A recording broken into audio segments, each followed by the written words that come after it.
one. पहली बार इश्क हुआ जैसे आँखों को तेरा हो नशा जैसे तेरा बस तेरा ही नजारा पिया बर्फ पर हो पिघली सवा जैसे भूली ना कहीं भी। मित्रों नमस्कार। OTT रिव्यू में आज हम बात करेंगे ZEE5 पर हाल ही में स्ट्रीमिंग हो गई फिल्म आँखों की गुस्ताखियों पर। यह फिल्म मूलतः जुलाई 25 में थिएटर में रिलीज़ हुई थी। चूँकि बहुत ज़्यादा चली नहीं तो इसको बहुत ही जल्दी में OTT प्लेटफॉर्म पर लाया गया है। आँखों की गुस्ताखियाँ शब्द से आपको कहीं हम दिल दे चुके सनम फिल्म के गीत की ध्वनि तो नहीं गूंज रही? जी हाँ, शायद मैंने भी यही सोचा था, लेकिन ये एक फुल फ्लेज फिल्म है आँखों की गुस्ताखियाँ और लगभग 2 घंटे की फिल्म है। फिल्म के निर्माता हैं मानसी बागला और इसको जी स्टूडियो ने बनाया है। निर्देशक हैं संतोष सिंह, लेखक मानसी भंगाले है। इसमें मुख्य कलाकार हैं विक्रांत मैसी जिन्होंने जहान का रोल किया है, शनाया कपूर जिन्होंने सबा का रोल किया है। शनाया की यह डेब्यू फिल्म है और एक और कलाकार हैं जैन खान दुर्रानी जिन्होंने अभिनय का रोल किया है, अभिनव। फिल्म की कहानी शुरू होती है, 2 अजनबी ट्रेन में मिलते हैं, जहान और सबा। इसमें जहान नेत्रहीन संगीतकार है जो एक फिल्म में एक नए गीत की खोज में मसूरी की ओर जा रहा है। दूसरी ओर शनाया कपूर सबा को एक किसी फिल्म में नेत्रहीन एक्टर का काम करना है, तो वो फीलिंग के लिए, रियल फीलिंग के लिए आंख पर पट्टी बांधकर ट्रेन से मसूरी जा रही है। उसकी एक मैनेजर आना थी साथ में, लेकिन वो कहीं पीछे छूट गई। तो अचानक से 2 अजनबी एक कूपे में बैठे हैं कि बातचीत शुरू हो जाती है। चूँकि यह तय करके निकलती है सबा कि वो पूरी तरह से आंख पर पट्टी बांधकर ही रहेगी जिस तरह नेत्रहीन रहते हैं, और इस और रियल फीलिंग के लिए बिल्कुल वो अपना नियम बना लिया था उसने कि 10-20 दिन जो भी समय अवधि है उसमें पट्टी कदापि नहीं खोलेगी। बस यहीं से कहानी को थोड़ा रहस्यमय बनाने के लिए 2 अजनबी शुरू करते हैं ट्रेन। काफ़ी ट्रेन की यात्रा में बहुत ही सुंदर सीन दिखाए गए हैं और जैसे तैसे वे देहरादून पहुंचते हैं, देहरादून से मसूरी की ओर जाते हैं।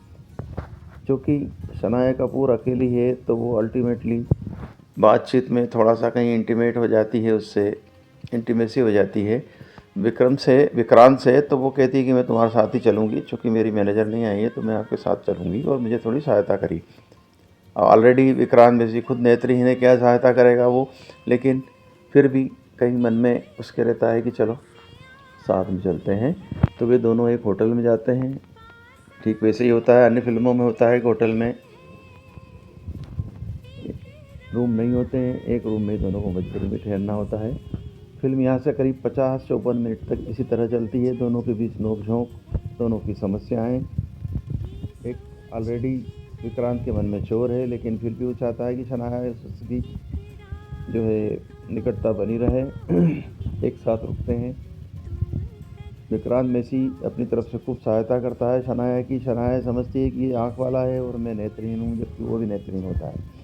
दोनों के बीच समय गुजरता है और इंटीमेसी हो जाती है एक रात में, और वे आपस में काफ़ी नज़दीक हो जाते हैं। और विक्रांत मैसी गिल्टी फील करता है, लेकिन इसी बीच शनाया कहती है कि चलिए बालरूम में डांस करना है, तो वहाँ भी थोड़ा झिझक के साथ जाता है। और अल्टीमेटली विक्रांत ये सोचकर कि अब शनाया के साथ वो ज़िंदगी नहीं बिता सकता है, जो हुआ सो हुआ, वह स्किप कर जाता है। फिल्म का एक भाग यहाँ आकर ख़त्म हो जाता है, लेकिन इसी भाग को फिल्माने में निर्देशक महोदय ने 54 मिनट खर्च कर दिए।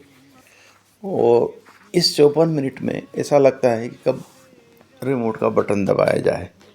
आगे हालांकि काफ़ी अच्छी फिल्म है। कसावट तो इसके बाद शुरू होती है, 54 मिनट के बाद फिल्म रंग में आती है।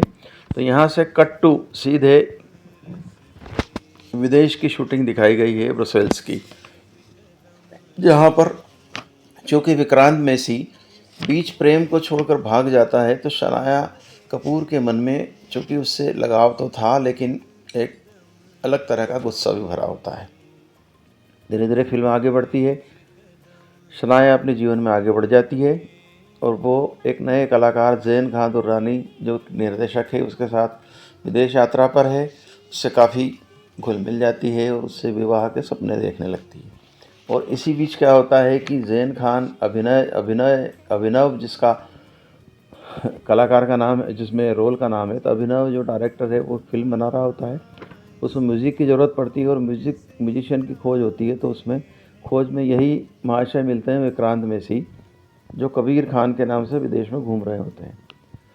गीत बजाता है, गीत वही है जो उसने विक्रांत मैसी ने शनाया को सुनाया था। उसी गीत को फिर वो पियानो पर बजाता है, तो शनाया समझ जाती कि यही जहान है, उसको आवाज़ लगाती है, लेकिन वो कहता मैं तो कबीर हूँ।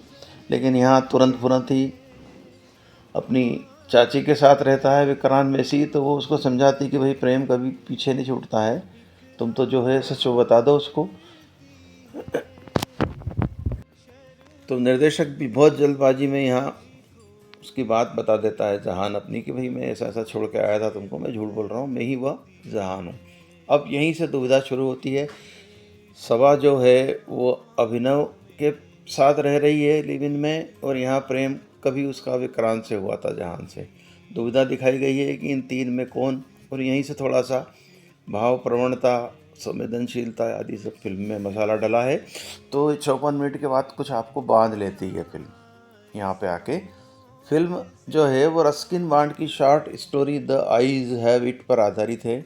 इस फिल्म में आकर्षण, संघर्ष, भावनात्मक अंतर्विरोध सामने आता है और यह बताने की कोशिश की गई है कि प्रेम संबंध केवल दिखावटी नहीं होते हैं, दृश्यता पर निर्भर नहीं रहते हैं, बल्कि समझ, सहानुभूति और आत्मस्वीकार पर आधारित होते हैं।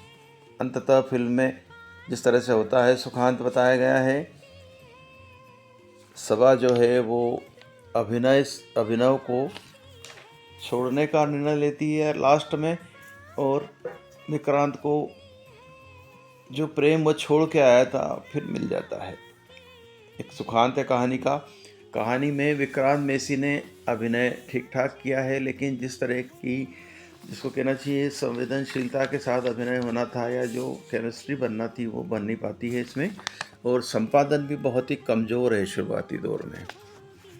पुराने ज़माने की जिस तरह की प्रेम की कहानियाँ होती थी आजकल तो वैसी होती नहीं है, न उतनी मेहनत होती है फिल्मों में, तो ये बहुत ज़्यादा आपके ऊपर जादू नहीं छोड़ जाती है फिल्म।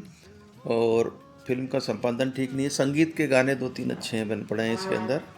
और फिल्म के साथ जुड़े रहने के लिए आपको 50-60 मिनट खर्च करना पड़ेंगे, बाद में जुड़ेंगे। तो कुल मिला के बहुत ज़्यादा फिल्म को आउटस्टैंडिंग तो नहीं कहेंगे, लेकिन यदि आपने शुरू कर दी देखनी तो 56 मिनट तक रुकिए, बाद में थोड़ा आपका एंटरटेन करेगी ये फिल्म।